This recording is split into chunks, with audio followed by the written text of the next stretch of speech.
Boker Tov, good morning, everybody. We're learning about the weekly Torah portion, Parshas Noach, and we're learning about a biblical prophecy that is fulfilled in this week's Torah portion. It's pretty awesome. Wouldn't that be nice? Yes. We've had the Torah for 3,335 years, and it's in our times, I'm going to say the past 180 years, you'll see, that a biblical prophecy has been fulfilled. Are you ready?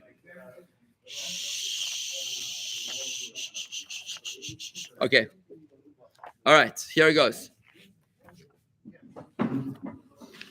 Okay.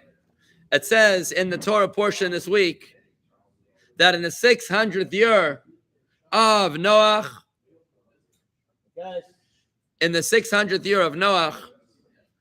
all the well springs from the deep opened up, and the windows of the sky as well. Now, what's this talking about? It's talking about the great flood of Noach. It happened in the 600th year of Noach's life. You know, in those days, people lived long. Don't get stuck on those details. But in the 600th year of his life, this is the pasuk in the weekly portion. 600th year of his life, the well springs from the deep and the windows of the sky opened up. And Noach, that was when the great flood happened. The Zohar, which is the book of Kabbalah, the yellow section, the set over there. The Zohar tells us in its commentary on the Chumash an amazing thing. That in the 600th year, the meaning of the deeper meaning of this verse is like this.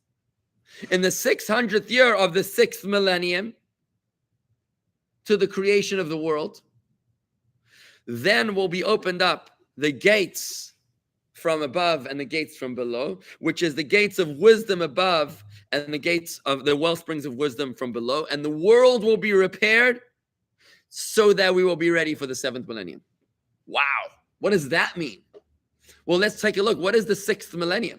So the first 1,000 years of creation is the first millennium. What year are we in? 2022. Oh. What? Oh, 57. Keith. Sorry. 57, what is it? 5783. You should make that your computer password, 5783. So remember, 5783 is the year that we're in. So which millennium are we in? Until the year 1000 starts the 2nd millennium. The year 2000 starts the 3rd millennium. The year 5000 starts the 6th millennium. So the 600th year of the 6th millennium is the year 5600. What year is that in the English calendar? It would be, let's do the math, 5783 minus 5600. What's that? Let's do quick math here, guys. In your head, 5783 minus 5600 is 183 years ago. What is 2022 minus 183 years? 1840. What happened in the year 1840? What do you think happened in the year 1840? Dan, what do you say? Corey? War. What? War? War. Is that what you said, war? If you're going to say war, it could be in every single year of the past 1,000, 2,000 years. Somebody fought somebody else, right? In the year 1840, the world changed. The world changed. Never to be the same ever again. It was the year, the dawn of the Industrial Revolution. It was the year that man was replaced by machine, where we started to work smarter instead of harder. And you'll notice that that revolution has not stopped. It's only snowballed. Think about it. When I got married, cell phones, like flip cell phones, was like a thing. Today, it would be humiliating to be called with a flip phone, right? Apple wasn't born yet. Facebook is just a teenager. Google is just turning 21 maybe and ready to drink alcohol, right? I mean, think about it. Technology is snowballing so fast. The world has changed more in the past 180 years than it has in the past 1,800 years. And the world has changed more in the past 18 years than it's changed in the past 180 years, right? What do you think the world's going to look like in 10 years from now? Scary. If longevity and life expectancy has surpassed, in the 180 years ago, people probably lived 40, 50 years old, maybe 40 years old. Today, it's well over 100. United Kingdom announced already, the Department of Vital Statistics announced that they're within, by 2030, over 100 life expectancy for all. But you think in 100 years from now, you think that's going to be increased? We went from 40 to 100 in 100 years. 100 years from now, probably you're living to 180. In any event, this is the biblical prophecy of this week's Torah portion. And the Zohar says it explicitly. In the 600th year of the 6th millennium, the gates of wisdom above and the well springs of wisdom below will open, and the world will prepare to enter into the 7th millennia, just as a person prepares on the eve of Shabbos to enter into the Shabbos. So what happened? Okay, let's explore this a little bit. The prophecy comes from The Zohar. the Zohar. The Zohar, which is the book of Kabbalah given to Moses on Mount Sinai by God, kept in secret until Rabbi Shimon Bar Yochai wrote it down 2,000 years ago in the book of the Zohar. And now it's in English in that yellow set. Now, you can look at it. Take a look. The gates of wisdom above, what is that? The wisdom of Torah. The well springs of wisdom below, what's that? Science, technology, wisdom from below. It's the revelation and the expansion of this wisdom, both the wisdom of Torah and the wisdom of the sciences, which creates the preparation for the coming of the Mashiach. Now, it's known that in this period of time, which is mentioned in the Zohar, the year 5600 since creation, the year 1840 in our calendar, it was the time when we experienced not only the Industrial Revolution, which was the dawn of scientific discovery, but also what happened in the wisdom of Torah. That was the explosion of the teachings of Chassidus. That was the lifetime of the Tzemach Tzedek, the third Chabad Rebbe, when the teachings of the Alter Rebbe and the Baal Shem Tov and the Tanya were, they exploded. In fact, the year 1840 was the year when Mashiach was supposed to come. And it says in Yom Yom that one of the Rebbes asked his father that Mashiach was supposed to come in the year 1840. So what happened? So he said, what are you surprised? That was the year that the Alter Rebbe's discourses, Likutei Torah, was published, it's the corollary of Tanya. The year the Chassidus was published, and now we understand what he was saying. And when you understand that when a book is published, now it becomes forever. So the teachings of Chassidus were now published. Until then, it was like floating manuscripts, But now it was published in thousands of copies disseminated. And this is what causes the expansion, the explosion on a very significant level of all these wisdoms in preparation for the coming of the Mashiach. Now it's known that what is Mashiach? Says the prophet, and the world will be filled with the wisdom of Hashem like waters cover the ocean bed. The world will be filled with the knowledge of God. If so, it's understood that the preparation for the coming of Mashiach is what? Mashiach is not some guy jumping out of the ground and saying, hallelujah, I'm here to save you. Mashiach is the world rising to a higher consciousness, to a divine awareness, where a Hamas terrorist looks at a child over the Gaza border fence and he sees a godly soul. And a Hamas terrorist sees within himself a godly soul, a divine image. That is the era of the Mashiach. Can you imagine if tomorrow the Nobel Science Prize will be awarded to a scientist that's discovered a kind of microscope that goes beyond subatomic particles to discover spiritual energy? A telescope that can look within and see the godly soul within you. Wouldn't that be unbelievable to detect the presence of your deceased loved ones hovering over the graves and in your house? To detect within yourself godliness, something which our eyes are blind to thus far. But imagine tomorrow will be discovered like electricity was discovered, like cell phones were discovered. We too will discover a spiritual microscope, and I guarantee you it's going to happen. I'm telling you right now. You heard it over here. The spiritual microscope will be discovered. It's a matter of time. I'm opening the New York Times science section. I'm waiting for it. I'm telling you right now. You heard it here. It's going to happen. Someone is going to discover a new level of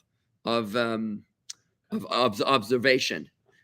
You can call it consciousness. It's going to cause consciousness. But yeah, perhaps observing consciousness, right? Where we'll be able to detect life beyond what meets the physical eye. Yeah. It's there somewhere, but our minds just have to be open to it to find that. Yeah. Our minds have to right now. Our minds have to be open to it. But when the guy comes out with the microscope, everyone's going to know about it. And that's going to be the Mashiach coming. Now, so since Mashiach is all about divine consciousness, we can understand that the dissemination of godly wisdom, of Chassidus, of Chabad philosophy. Remember, Chabad is not a denomination of Judaism. Chabad is a philosophical approach to God, to understanding the universe, to understanding life, right? It's a rational approach to understanding the mysteries of the universe, of creation, and of God. So I can understand why studying Chassidus is vital in order to bring Mashiach, but Are you saying Mashiach is not a person? That's right. Yeah, it's a consciousness. Mashiach is a teacher.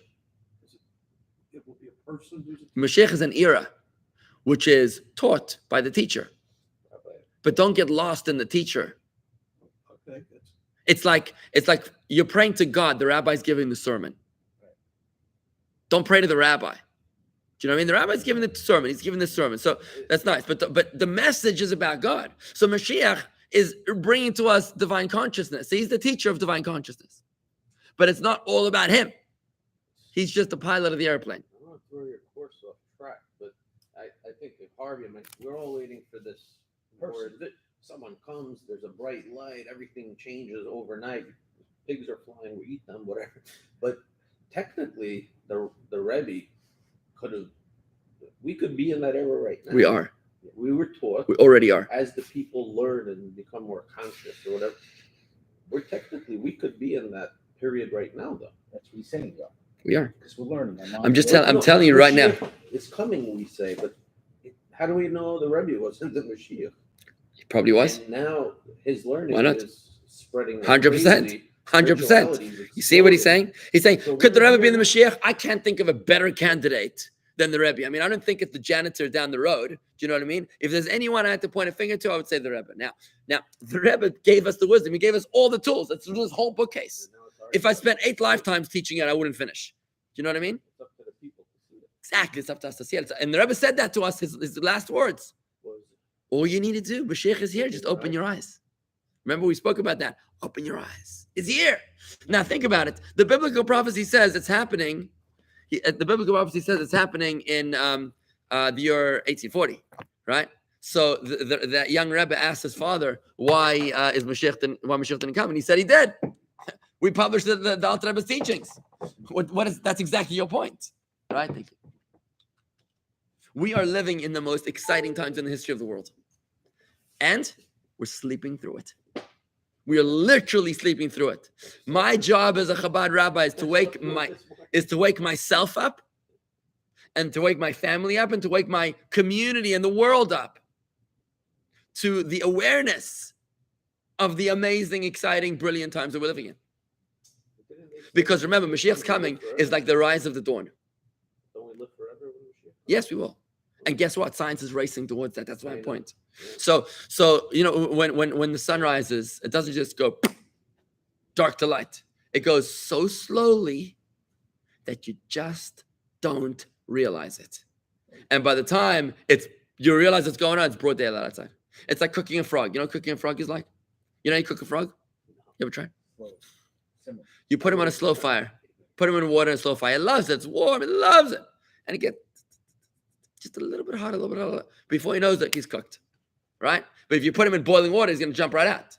You put him in cold water and you heat it up slowly. Now, I never tried this, but this is what I read.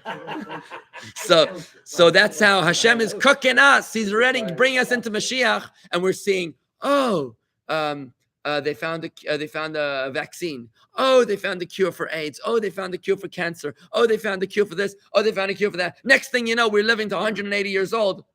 We're fulfilling biblical prophecies of flying on the wings of eagles, of communicating one end of the world to the other in seconds. These are all biblical prophecies. We're experiencing, listen, the prophecy says, and the world will be filled with the wisdom of God, like the waters cover the ocean bed. Does that sound absurd? It sounds a little funny. Guess what? Anyone in Polynesia or in Saskatchewan has internet connection, can Google the most unbelievable, earth-shattering Torah classes on earth within seconds. Would that not be the fulfillment of the wisdom of God flooding the earth like waters cover the ocean bed? Think about it. We're already there. We're just sleeping. The hard part is shalom in the world. What? Shalom in the world? I disagree with you. Because 100 years ago, Putin would have been a hero. It's survival of the fittest. who the mightiest one is the one you want to be on his team. Today, he's a pariah. Yeah, but he's still. I'm not saying that there's no war, but today, if you're going to go to battle, you are going to be sanctioned. You're going to be the one and nobody likes. It's unpopular. It's not cool anymore. I agree with that. It's not cool, but there's dictators. Okay, we're not living in the days of Genghis Khan People or are subjugated, But and not only all these dictators, places. but they're also, people. What always gets me is just what you're saying. As far as the world has progressed, technology and everything, and people aren't starving anymore. There's food. yeah, that's amazing. And yet, All biblical prophecies, by the way. and yet, there's so many places. Just take Venezuela or stuff like that. Places that are so wealthy that are essentially dictators still, and people are subjugated. By the They way, live in poverty. that too is part of the biblical prophecy, and Dan knows this because we studied this together in the Talmud. Remember what it says over there? It says there'll be so much, yet the people will go hungry. Remember that? Yeah. In the end of the Talmud Sota, it says there'll be an abundance, but the prices will still be sky high. Right? Maybe that's so much place like Venezuela, Yeah, what happened here? People starve here in the U.S. or the price of oil, for heaven's sake. People starve here in the U.S. There's poverty, there's all that. More people die today of obesity than die of poverty. Okay, do you know that? More people die from Diet Coke than die from starvation. Probably. It's true. Probably. So, But but you're saying Mashiach may have already been here. I'm not saying he's already been here. I'm saying Mashiach is already here. The question is, did you open your door to him yet? That's the No, no. question. I understand, but take Orthodox Jews. They're waiting for Mashiach, They're waiting for a person. right? I don't know What you're saying overgeneralize. is, Mashiach's really here. Open your eyes. That's exactly what I'm saying. I got it. And the Zohar told us this 2,000 years ago, that in the year 1840 was going to be a game changer. Everything's going to change. The wisdom from above, the wisdom from below. It's a scientific, historical fact. You can Google it, Oh, right? It's awesome, right? And now we're reaping the fruits of this prophecy from Parshas Noach, which was to happen 5,000 years ago, right? Noah and the Great Flood, right? And you still see the ark, by the way. It's on Mount Ararat still. And we're reaping the fruits of this prophecy today, because today we're still having emergent technology. I think I read yesterday that they think might have found a cure for cancer. Bottom line is that we're living in times where almost every day there's another innovation or invention which inches us closer to the complete fulfillment of all the biblical prophecies. We're inching towards them. None of them, or some of them have been completely fulfilled. None of them have been not fulfilled at all. But we're inching closer, like the rise of the dawn, right? And what we need to do as Jews is to fill ourselves up with the awareness of God, the awareness of the consciousness of Mashiach, to study these teachings. I'm proud to say that as of yesterday, my book, V'yodaita Moskva, which we learned here as a group, is now being sold in bookstores in New York, South Africa, and Canada, right? We're about to do another print of many more copies, because we're flooding the world with the consciousness of Havaya and Elohim. Thank you. So this is what's happening. And if anybody does have comments for me, please, on errors that need to be fixed from any of the editions that you might have, where there's going to be a fourth print, please do let me know. Anyone here who's listening to this class, please, if you have any comments or edits to the V'yodaita Moskva, please let me know, because we're about to reprint, and we're flooding the world with divine consciousness. That's what's happening. That's what's happening. I got a call yesterday from someone from Brazil whose daughter is moving to our area, and he tells me that he studies V'yodaita. He went with me to Kazakhstan. He was on the plane to Kazakhstan, so he got the book there, and he says he studies it every day, and he discusses it with his wife and children every day, and it's just amazing. It's absolutely amazing. It's incredible stuff. So we're flooding the world with divine consciousness. That's what Havaya and Elohim is. That's what V'yodaita is. Living with that awareness, with that frame of mind. I gave a sermon this Shabbos about something, whatever. And somebody said to me, that was all in your book. It was like everything in your book, which is, it's a state of mind. It's a world view. It's a perspective. Anyways, guys, I do have to go. Chodesh Tov. We'll carry this on tomorrow. We're only halfway on this topic because we got very distracted with a great conversation. So we're going to carry it on tomorrow. All right. We'll keep up this same conversation. Thank you guys. Shalom and have a great day. Chodesh Tov.